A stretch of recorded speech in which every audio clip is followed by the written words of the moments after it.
안녕하세요, 여러분. 야생의 미스터리에 오신 것을 환영합니다. 오늘 이야기할 동물은 모두가 알고 있습니다. 모두가 싫어하지만 정작 그 실체를 제대로 아는 사람은 거의 없습니다. 바로 파리입니다. 지난 24시간 동안 파리 한 마리는 동물의 사체 위에 앉았을지도 모릅니다. 배설물과 썩은 고기 위를 돌아다녔을 수도 있습니다. 그리고 얼마 뒤 그 파리는 여러분의 음식 위에 내려앉았습니다. 아마 여러분은 그 사실을 모른 채 음식을 먹었을 것입니다. 우리 모두에게 일어날 수 있는 일입니다. 이것은 과장이 아닙니다. 그저 생물학적인 사실입니다. 하지만 이상한 점이 하나 있습니다. 본능적으로 혐오감을 일으키는 이 작은 생물이 사실은 지구 생태계를 움직이는 핵심 설계자 가운데 하나라는 것입니다. 파리가 없다면 초콜릿도 사라질 수 있습니다. 현대의학의 중요한 연구들도 큰 타격을 받습니다. 수많은 생태계 역시 지금과 같은 형태로 존재하기 어려워집니다. 오늘은 파리의 진짜 정체를 알아보겠습니다. 파리는 어떻게 공룡의 멸종에서 살아남았을까요? 그리고 지구에서 모든 파리가 사라진다면 우리 세계에는 어떤 일이 벌어질까요? 첫 번째 이야기, 공룡보다 오래 살아남은 곤충입니다. 약 6,500만 년 전 거대한 기후, 재앙과 함께 마지막 공룡들이 쓰러지고 있었습니다. 그러나 파리는 이미 그곳에 있었습니다. 거대한 파충류의 사체 위를 날아다녔고 썩어가는 살 속에 알을 낳았습니다. 오늘날과 거의 똑같은 행동을 하고 있었던 것입니다. 어쩌면 바로 그것이 파리가 지금까지 살아남은 이유일지도 모릅니다. 공룡은 사라졌지만 파리는 살아남았습니다. 파리는 파리목에 속하는 곤충입니다. 파리목은 지구에서 가장 오래되고 성공한 곤충 집단 가운데 하나입니다. 현재까지 과학자들이 공식적으로 기록한 파리목 곤충은 약 16만 종입니다. 하지만 이것은 실제 존재하는 종의 일부에 불과한 것으로 보입니다. 지금도 매년 수십 종의 새로운 파리가 발견됩니다. 깊은 열대우림에서 발견되기도 하고 높은 산속에서 발견되기도 합니다. 심지어 대도시의 지하실에서도 새로운 종이 발견됩니다. 우리가 파리라는 말을 들으면 가장 먼저 떠올리는 모습이 있습니다. 음식 위를 빙빙 도는 회색 곤충입니다. 바로 지파리입니다. 지파리는 아주 오랫동안 인간과 함께 살아왔습니다. 이제는 야생에서 독립적으로 살아가는 지파리를 찾기 어려울 정도입니다. 인간의 집이 곧 지파리의 집입니다. 인간이 버린 쓰레기가 지파리의 먹이가 됩니다. 수천 년 동안 인간 곁에서 살아온 결과 지파리는 초대받지 않았지만 절대로 내보낼 수 없는 가족과 비슷한 존재가 되었습니다. 하지만 지파리는 약 16만 종 가운데 단 한 종일 뿐입니다. 다른 파리들 가운데에는 자신보다 큰 곤충을 공중에서 붙잡아 죽이는 사냥파리도 있습니다. 애벌레가 원유 속에서 살아가는 파리도 있습니다. 특정 식물의 생존을 책임지는 꽃가루 매개 파리도 존재합니다. 성충이 된 뒤에는 아무것도 먹지 않는 종도 있습니다. 그런 파리는 태어나고 짝짓기를 하고 며칠 만에 죽습니다. 파리의 크기도 매우 다양합니다. 몸 길이가 1mm에 불과한 종이 있는가 하면 6cm에 이르는 거대한 종도 있습니다. 남아메리카 숲에 사는 가우로 미다스 헤로스는 세계에서 가장 큰 파리 가운데 하나입니다. 날개를 펼치면 폭이 약 12cm에 달할 수 있습니다. 이 정도 크기라면 신문지로 내려치고 싶은 곤충이 아닙니다. 오히려 그 자리에서 멀리 도망가고 싶어질 것입니다. 두 번째 이야기, 파리가 성공할 수 있었던 가장 강력한 무기입니다. 지파리 암컷은 한 번에 약 100개에서 150개의 알을 낳습니다. 평생 낳는 알의 수는 최대 2,000개에 이를 수 있습니다. 알에서 성충이 되기까지 걸리는 시간은 불과 10일에서 14일 정도입니다. 따뜻한 여름 한철 동안 최대 10세대가 이어질 수도 있습니다. 과학자들은 흥미로운 계산을 한 적이 있습니다. 단 한 쌍의 파리가 아무런 방해도 받지 않고 5개월 동안 계속 번식한다면 어떻게 될까요? 그 후손들은 지구 표면을 수미터 높이로 뒤덮을 수 있을 정도로 늘어날 수 있습니다. 물론 실제 자연에서는 불가능한 일입니다. 먹이의 양도 제한되어 있고 천적과 질병도 존재하기 때문입니다. 그러나 이 계산은 파리의 번식력이 얼마나 강력한지 보여줍니다. 파리는 단순히 많은 알을 낳는 곤충이 아닙니다. 놀라운 속도로 세대를 교체하며 환경 변화에 적응하는 생명체입니다. 세 번째 이야기, 왜 손으로 파리를 잡기 어려울까요? 파리는 작습니다. 움직임도 단순해 보입니다. 어디로 날아갈지 예측할 수 있을 것처럼 느껴집니다. 하지만 손을 휘두를 때마다 파리는 이미 사라져 있습니다. 이것은 단순한 행운이 아닙니다. 수천만 년 동안 완성된 진화의 결과입니다. 파리의 겹눈은 수천 개의 작은 렌즈로 이루어져 있습니다. 각각의 렌즈는 공간의 작은 부분을 감지합니다. 이 정보가 하나로 합쳐지면서 파리는 거의 360도에 가까운 시야를 확보합니다. 뒤에서 일어나는 움직임도 볼 수 있습니다. 옆과 위에서 다가오는 위험도 동시에 감지합니다. 파리의 허를 찌르는 것이 거의 불가능한 이유입니다. 파리의 머리 위에는 3개의 혼눈도 있습니다. 이 눈들은 사람의 눈처럼 선명한 이미지를 만들지는 못합니다. 대신 주변 밝기의 변화를 빠르게 감지합니다. 일부 파장은 물론 자외선도 감지할 수 있습니다. 결국 파리는 서로 다른 방식으로 작동하는 5개의 눈을 가지고 있는 셈입니다. 하지만 정말 놀라운 것은 시각의 속도입니다. 파리는 인간보다 몇 배 빠르게 시각 정보를 처리합니다. 우리에게는 순식간에 지나가는 손바닥의 움직임이 파리에게는 느린 화면처럼 보일 수 있습니다. 파리는 다가오는 손을 봅니다. 손이 움직이는 방향을 계산합니다. 그리고 손이 도착하기 전에 날아오릅니다. 이 모든 과정이 인간이 인식하기 어려운 짧은 순간에 일어납니다. 연구자들은 파리에게 물체를 빠르게 접근시키며 반응을 관찰했습니다. 그 결과 파리는 어느 방향으로 도망갈지 완전히 결정하기 전부터 먼저 몸을 이륙 자세로 바꾸기 시작했습니다. 파리는 우리의 움직임을 기다렸다가 반응하는 것만이 아닙니다. 앞으로 일어날 움직임을 예측하고 미리 준비합니다. 인간의 행동으로 표현한다면 이것은 일종의 예측 능력입니다. 네 번째 이야기, 파리의 비행 장치입니다. 파리에게는 실제 비행에 사용하는 날개가 2장뿐입니다. 앞쪽 날개만 정상적인 날개 역할을 합니다. 뒤쪽 날개는 진화 과정에서 평균곤이라는 작은 기관으로 변했습니다. 평균곤은 비행 중에 빠르게 진동합니다. 그리고 비행기의 자이로스코프처럼 몸의 균형과 회전을 감지합니다. 이 기관 덕분에 파리는 공중의 한 지점에 머물 수 있습니다. 갑자기 방향을 바꿀 수도 있습니다. 뒤로 날아가는 것도 가능합니다. 빠르게 회전하고 급정지한 뒤 순식간에 다시 출발합니다. 우리가 듣는 파리의 특유의 윙윙거리는 소리에는 날개와 평균곤의 빠른 진동이 함께 관여합니다.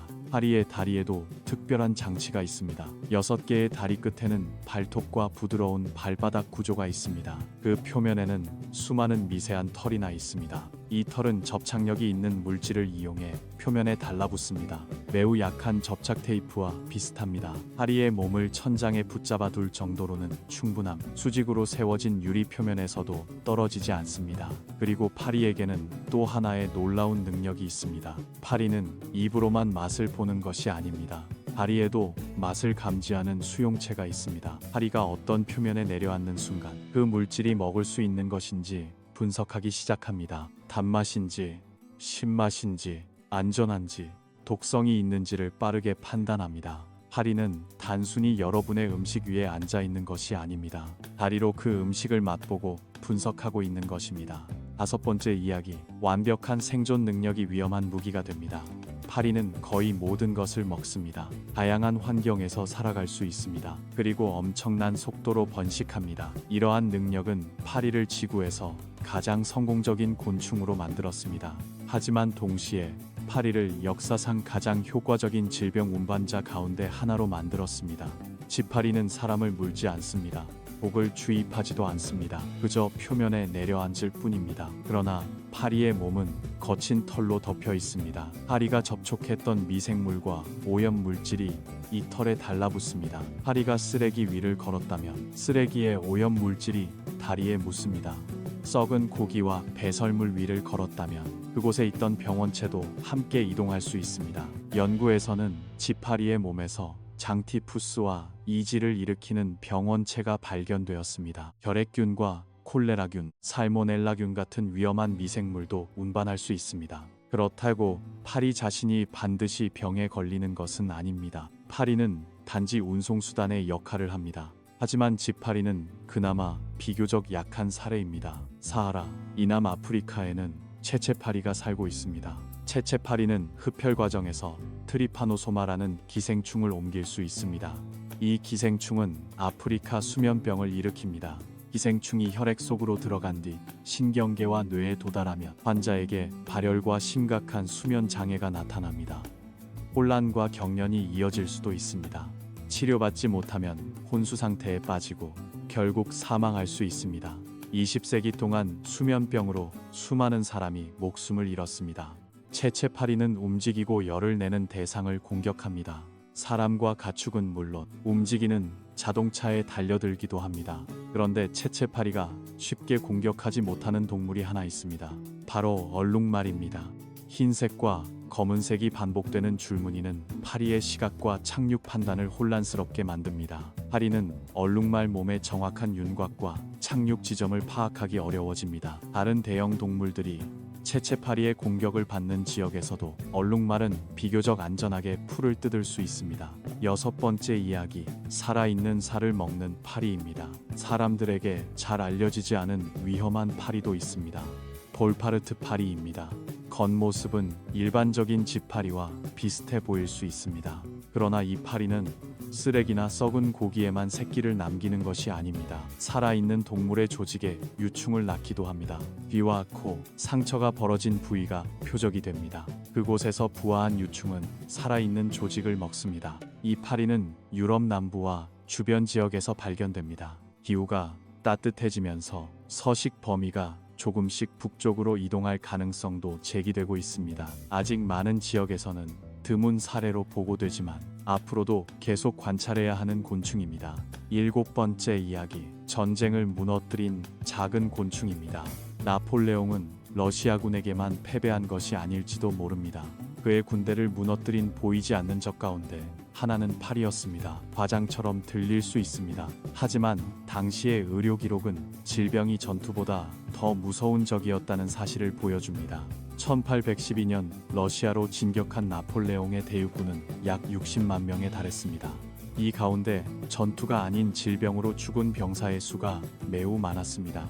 발진 티푸스와 이질, 장염과 각종 감염병이 군대를 휩쓸었습니다. 파리와 이 같은 오염 환경의 곤충들은 병원체를 확산시키는 데 관여했습니다. 대규모 군대는 천천히 이동했습니다. 그들이 지나간 자리에는 엄청난 양의 배설물과 음식물 쓰레기가 쌓였습니다. 죽은 말과 사람의 시신도 남았습니다. 파리에게는 완벽한 번식 환경이었습니다. 나폴레옹의 군대가 모스크바에서 철수하기 시작했을 때 군대는 이미 전투와 굶주림 감염병으로 무너져 있었습니다. 러시아의 추위가 마지막 타격을 주기 전에 질병이 먼저 군대를 약화시켰던 것입니다. 항생제가 없었던 시대에 파리는 보이지 않는 무기였습니다. 승리한 군대와 패배한 군대를 구분하지 않았습니다. 전선도 알지 못했습니다. 먹이와 따뜻한 환경이 있는 곳이라면 어디든 이동했습니다. 인류는 파리와의 전쟁을 시작했습니다. 20세기 중반에는 DDT 같은 강력한 살충제가 세계 곳곳의 도시와 농경지에 대량으로 살포되었습니다. 파리의 수는 줄었습니다. 하지만 새와 물고기, 벌을 비롯한 수많은 생물도 함께 피해를 입었습니다. 그 대가는 지나치게 컸습니다. 그럼에도 파리는 살아남았습니다. 인간이 새로운 해결책을 발견했다고 생각할 때마다 파리는 빠르게 적응했습니다. 또는 더 약한 생물들이 사라지는 충격 속에서도 끝까지 버텼습니다. 여덟 번째 이야기, 파리는 지구의 청소부입니다. 이제 이야기는 완전히 다른 방향으로 전환됩니다. 파리는 인간이 벌인 전쟁에서 살아남았을 뿐만 아니라 우리와 지구를 돕고 있습니다. 우리가 생각하는 것보다 훨씬 더 많은 일을 하고 있습니다. 겨울이 지나간 숲을 상상해 보십시오. 땅에는 낙엽과 부러진 나뭇가지가 쌓여 있습니다. 죽은 동물의 사체도 남아 있습니다. 이 모든 것을 누가 치울까요? 큰 역할을 하는 생물 가운데 하나가 바로 파리입니다. 정확히 말하면 파리의 유충입니다. 파리 유충은 죽은 동물과 썩은 식물을 먹습니다. 배설물과 부패한 유기물을 잘게 분해합니다. 그리고 복잡한 물질을 단순한 영양분으로 바꾸어 다시 토양으로 돌려보냅니다. 이 과정이 없다면 생태계는 자신이 만들어낸 폐기물에 파묻힐 수 있습니다. 일부 쉬파리 암컷은 동물이 죽은 뒤 불과 20분에서 30분 만에 사체에 도착할 수 있습니다. 수백 마리의 유충이 동시에 활동하면 중간 크기의 사체도 며칠 만에 빠르게 분해됩니다. 우리 눈에는 끔찍한 장면처럼 보일 수 있습니다. 하지만 자연에는 반드시 필요한 순환 과정입니다. 9번째 이야기, 초콜릿을 만드는 파리입니다. 대부분의 사람은 꽃가루 바디를 생각하면 꿀벌을 떠올립니다. 하지만 파리는 지구에서 매우 중요한 꽃가루 매개 곤충입니다. 일부 평가에서는 벌 다음으로 중요한 꽃가루 매개 곤충 집단으로 여겨집니다. 파리는 수많은 야생식물과 농작물의 꽃가루 바디에 참여합니다. 파슬리와 딜, 당근과 양파, 메밀을 비롯한 다양한 식물이 파리의 도움을 받습니다. 어떤 식물은 파리에게 특별히 의존합니다. 꽃의 구조나 냄새가 파리를 끌어들이도록 진화했기 때문입니다. 다른 곤충이 쉽게 들어갈 수 없는 꽃에도 파리는 접근할 수 있습니다. 그리고 초콜릿 이야기는 비유가 아닙니다. 카카오 나무의 작은 꽃은 아주 작은 파리목 곤충들에 의해 꽃가루 바디가 이루어집니다. 특히 각다기와 비슷한 작은 곤충들이 중요한 역할을 합니다. 카카오 꽃은 구조가 매우 작고 복잡합니다. 따라서 많은 대형 곤충이 효율적으로 꽃가루를 옮기기 어렵습니다. 이 작은 곤충들이 없는 환경에서 카카오를 재배하려는 시도는 여러 어려움에 부딪혔습니다. 꽃가루 바디가 제대로 이루어지지 않으면 꽃은 열매로 성장하지 못합니다. 우리가 먹는 초콜릿 한 조각은 열대숲 어딘가에서 작은 파리 한 마리가 자신의 일을 해주었기 때문에 존재할 수 있습니다. 파리는 대부분의 사람이 파리채로 내려치고 싶어 하는 동물입니다. 그런데 알고 보니 먹이사슬과 농작물 생산을 떠받치는 중요한 생명체였습니다. 마치 건물에서 가장 성가신 이웃이 실제로는 아무도 모르게 건물 전체의 시설을 관리하고 있었던 것과 비슷합니다. 10번째 이야기, 상처를 치료하는 구더기입니다. 많은 사람이 보기만 해도 혐오감을 느끼는 구더기, 즉 파리의 유충은 의학적으로도 매우 유용합니다. 오래전부터 사람들은 이상한 현상을 발견했습니다.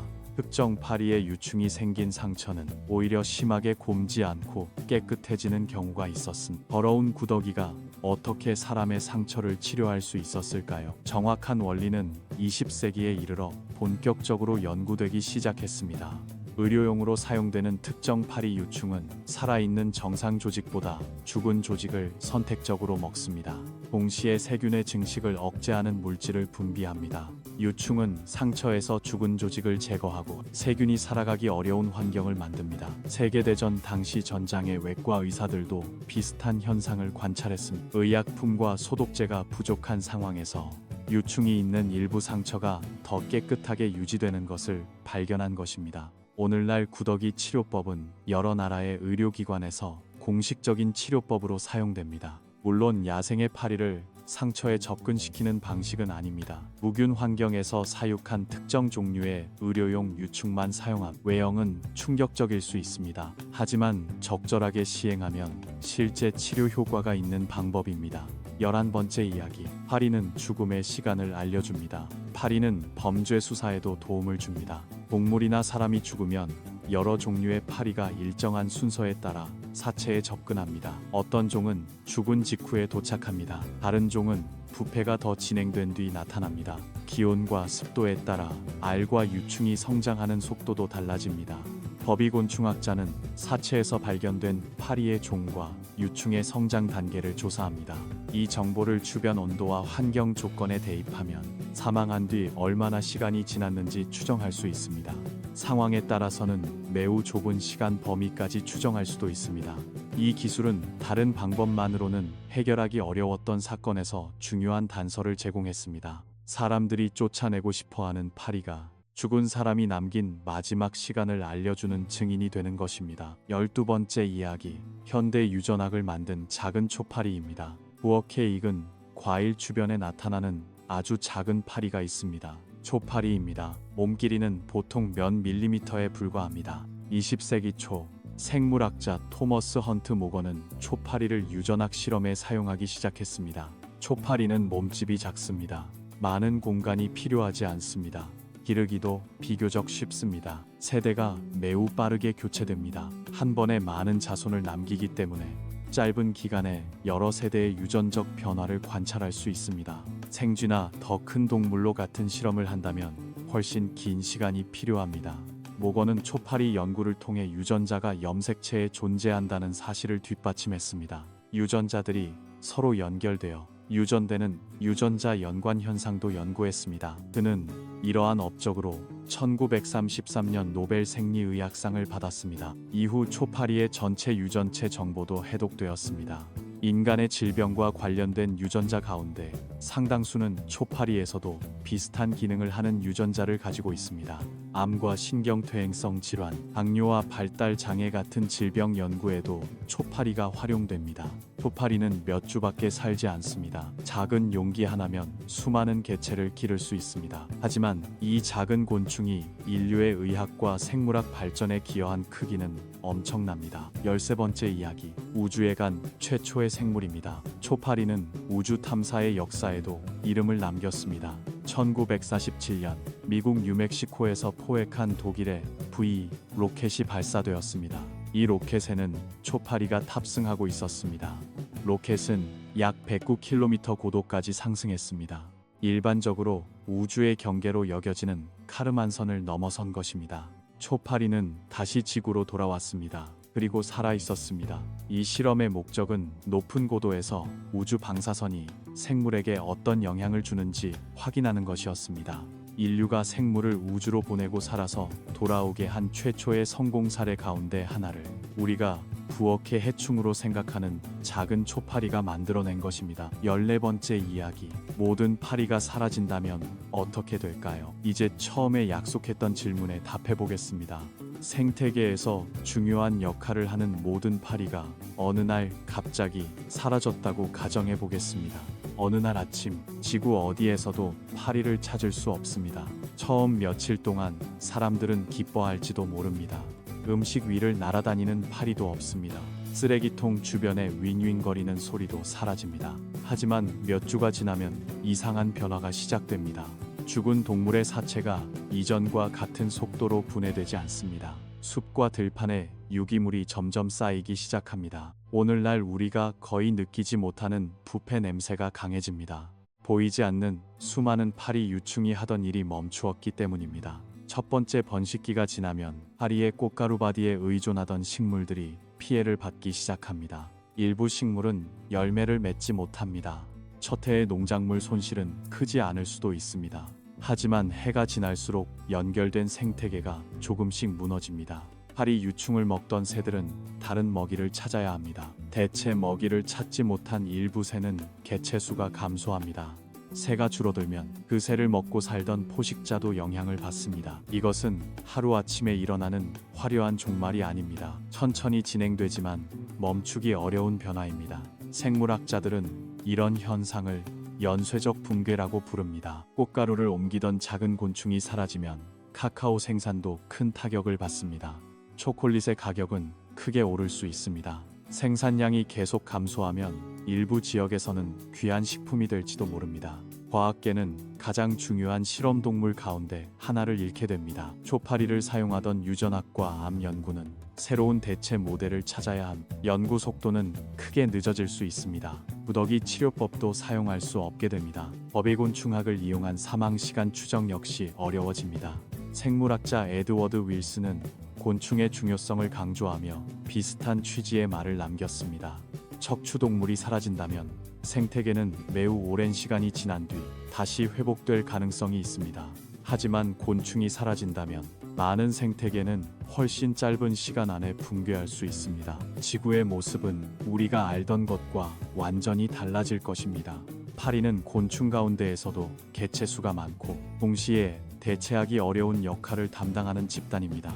마지막 이야기, 혐오스럽지만 반드시 필요한 존재입니다.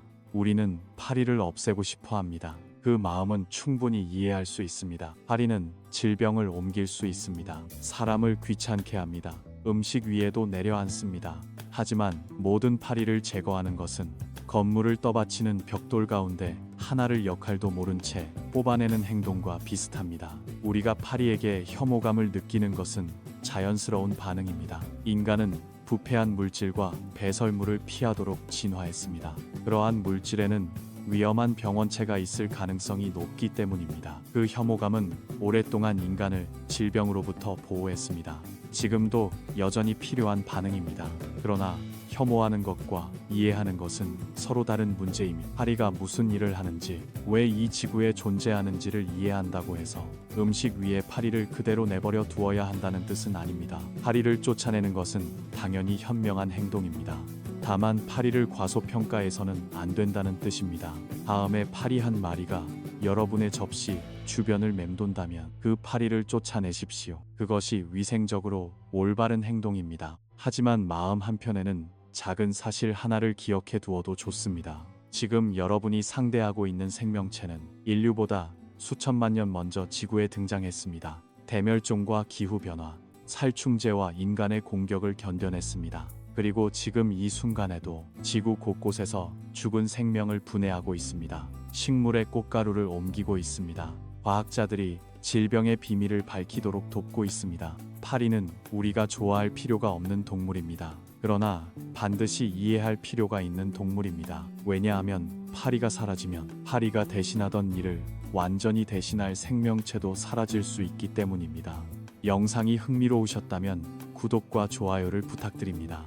지금까지 야생의 미스터리였습니다.